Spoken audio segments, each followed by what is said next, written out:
Bienvenue au SAV de la Tech, le podcast qui répond aux questions non techniques des gens de la tech. Je suis Jérémy Giraud, Engineering Manager, et j'ai fait la paix avec le fait qu'un petit changement finira toujours par casser quelque chose. Et je suis Adrien Joly, le dev qui, quand il prend enfin des vacances pour se reposer, se réjouit à l'idée de développer des side projects. Il ne s'arrête jamais. Ouais, pourtant je devrais, parce que la fatigue s'accumule avec tout ça.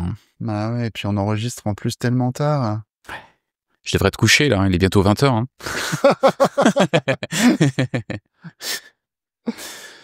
Et on est un samedi soir, doit-on préciser. Oui, on a des week-ends très très fun.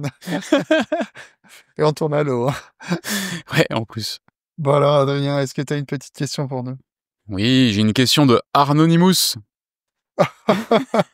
Merci Arnaud. Je suis assez fan de ce surnom, perso. Ouais. Alors, qu'est-ce que nous dit Arnaud?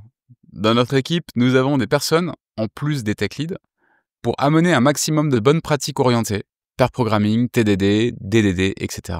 Ça fonctionne plutôt bien, mais régulièrement, nous voyons reculer certaines pratiques, que l'on pensait acquises et intégrées dans le quotidien des devs. Typiquement, tous les 3-4 mois, il faut rappeler que les démarrages de chantier, fonctionnels ou techniques, ne doivent jamais se faire seuls, mais au moins en pair programming, voire en mob ensemble programming quand c'est possible. Il faut aussi souvent rappeler la nécessité d'un code bien testé et testable.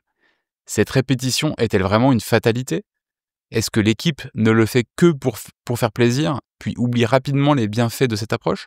On a parfois l'impression de n'être là que pour redire ce qu'on a déjà dit, plusieurs fois en ayant l'impression d'être devenus les pénibles de service. Waouh, Arnaud.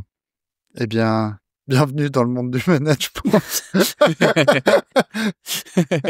Ah, c'est pareil pour toi? C'est le rôle du relou de service qui doit répéter... T'as un rôle de relou sur certaines choses qui sont obligatoires à faire. T'es obligé de répéter aux Genre quoi? gens. Tu vois, il y a des trucs sur lesquels on est obligé de traquer via des tickets Jira, etc. pour du suivi. C'est même pas pour moi. Ouais. Si c'était que moi, franchement, je dirais aux gens YOLO, tu vois.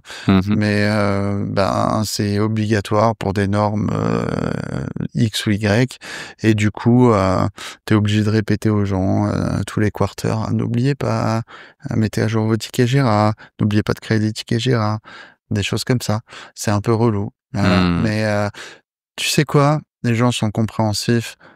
Ils me disent oui, on comprend. Et tu leur dis, ce serait que moi, voilà, vous seriez pas obligé. Ah, quoique là, j'ai l'impression que tu es un petit peu plus impliqué dans le sujet, en fait. C'est un sujet de qualité et j'ai l'impression que ça te tient à cœur que ces pratiques restent.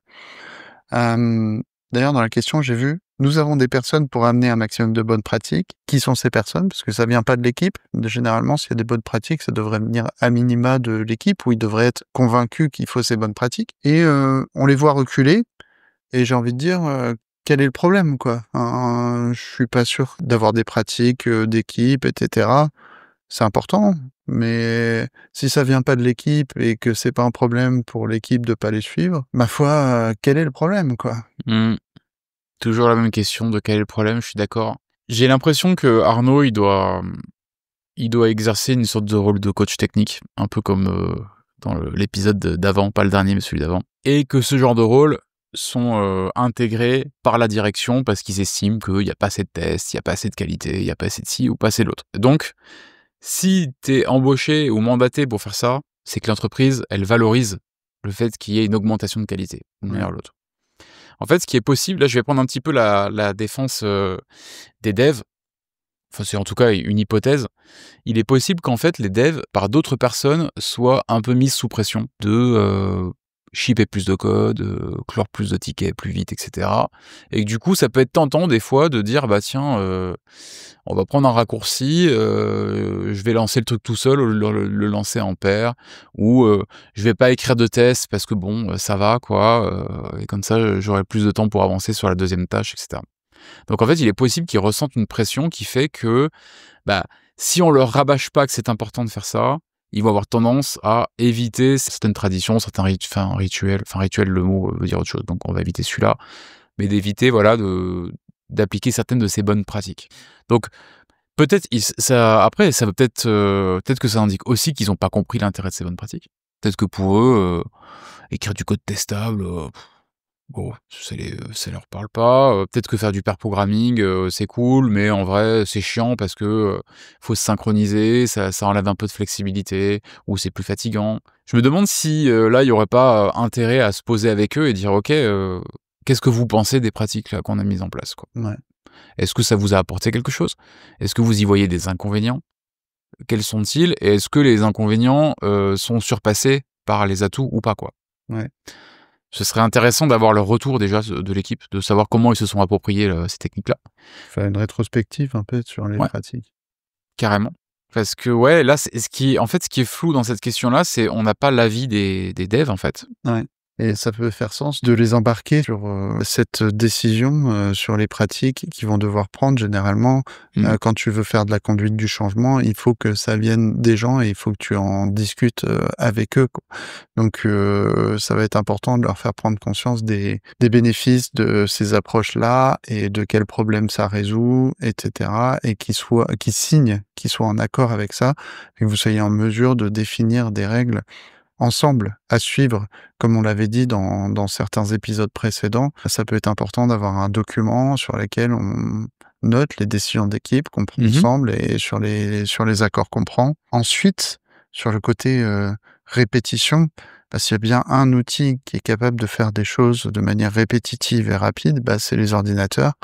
Donc, la question c'est comment on peut, enforcer ça ou automatiser ça, tu vois? Via des règles, là, on parle de tests, ça peut être du coverage, Mmh. sur, du code, ça peut être, alors c'est plus dur sur du peer coding, mais, Mmh. sur, de la review, signer des commits, je sais pas, avec les Après attention, parce que si tu automatises ça, ça devient un game, de faire en sorte que, c'est comme quand tu mets, une mesure, je sais plus comment il dit l'adage là, que quand tu mets une mesure, ça devient, oui, quand un tu mets une mauvais métrique. KPI, Ouais. c'est instantanément, tu pour but, d'augmenter, la métrique, quoi. Ouais, quitte à faire un truc absurde, quoi, Ouais, juste pour gagner les points, quoi.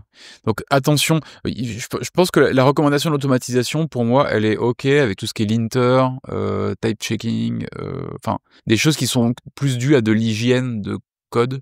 ouais, Là, c'est des sujets qui sont un peu plus sensibles parce que c'est des sujets, qui sont plus organisationnels. C'est ouais, comment on code, à combien on je code, suis d'accord. comment on a modélisé. Oui, clairement, je suis un partisan de dire que l'ordinateur n'est pas bon pour résoudre des problèmes organisationnels, hein. Mmh. C'est pour ça, il y a un truc qui s'appelle le contrat. Non, Le contrat?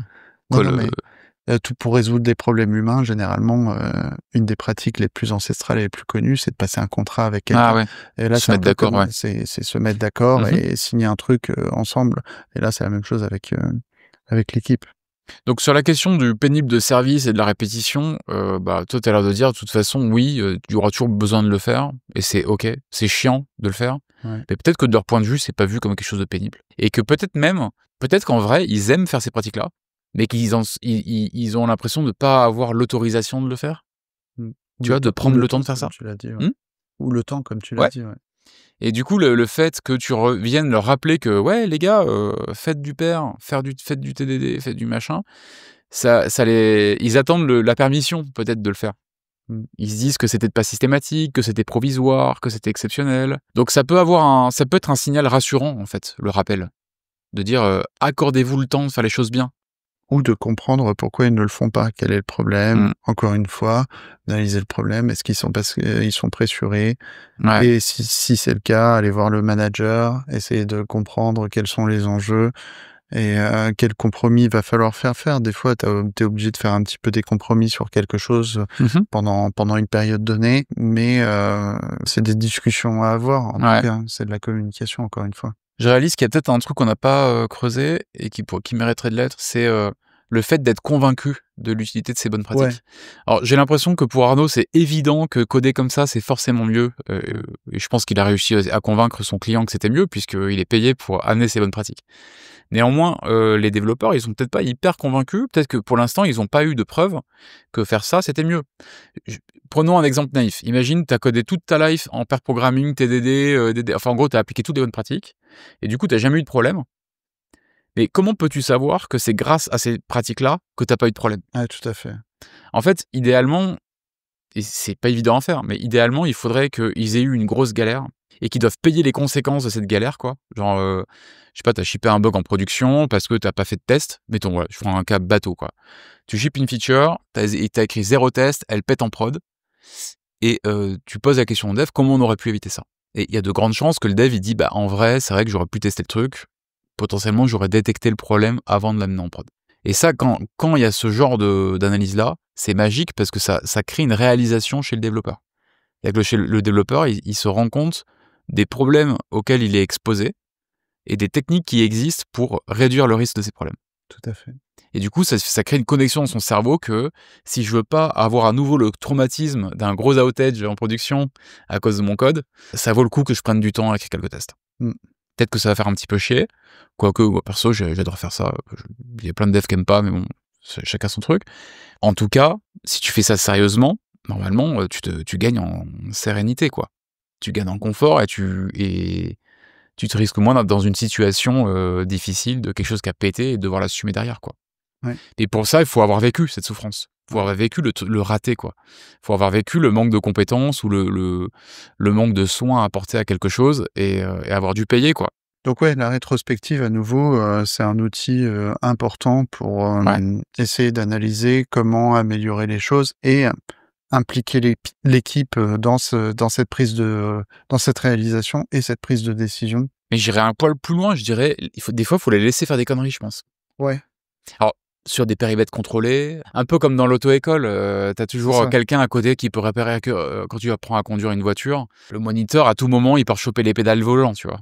C'est ça. Mais moi, je suis convaincu que les développeurs, de temps en temps, il faut qu'ils fassent des conneries pour se rendre compte que avec telle ou telle technique ou telle bonne pratique, ils auraient pu éviter cette connerie et tout l'embarras qui est accompagné avec cette connerie, en fait. Ça m'est déjà arrivé de laisser passer des erreurs dans les pull requests exactement pour cette raison-là, parce que je savais que ça allait pas casser quoi que ce soit ou quoi, mais que le comportement n'était pas celui attendu. Et quand la personne observe son résultat, voire même n'observe pas son résultat, tu peux lui dire alors t'as mis en prod X? Ouais. Donc du coup, si je vais sur le site là, je le vois. Ouais. Allons le voir ensemble. Après, attention, ça sonne presque un peu manipulatoire comme truc, parce que toi, tu sais très bien que ça va coincer.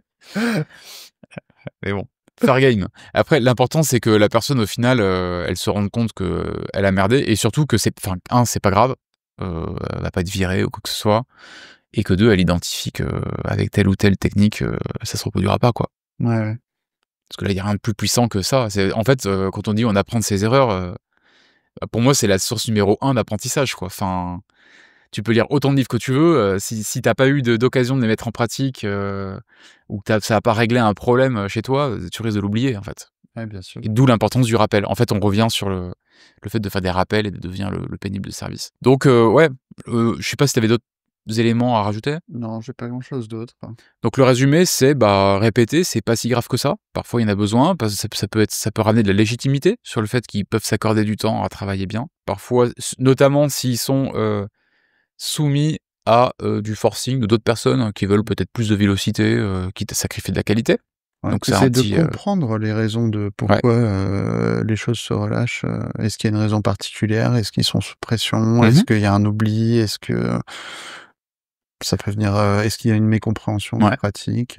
Comprendre aussi, est-ce que ça leur apporte quelque chose d'utiliser ces pratiques? Ou est-ce que ça les fait chier? Et peut-être, de temps en temps, les laisser faire des conneries pour qu'ils se rendent compte d'eux-mêmes que telle ou telle pratique, en fait, ça pourrait les protéger d'un certain embarras, quoi. D'avoir shippé un truc pété en prod ou autre. Et je crois qu'on a fait le tour. En tout cas, bon courage. Tiens-nous au courant de comment la situation évolue, parce que c'est intéressant comme situation. Et puis pour les autres, on est toujours ravis de recevoir vos questions, donc n'hésitez pas à nous les envoyer sur notre formulaire le site lesav.tech, ou vous pouvez nous contacter via nos réseaux sociaux si vous connaissez nos contacts à Jérémy et moi. Quel que soit le moyen, on est ravis d'avoir vos questions pour les traiter lors des prochains épisodes du SAV de la Tech. Merci Jérémy pour cette émission, cet enregistrement. Merci à vous tous et toutes, auditrices et auditeurs. Et on se retrouve dans quelques semaines pour un prochain épisode. Merci, à bientôt, ciao. Ciao.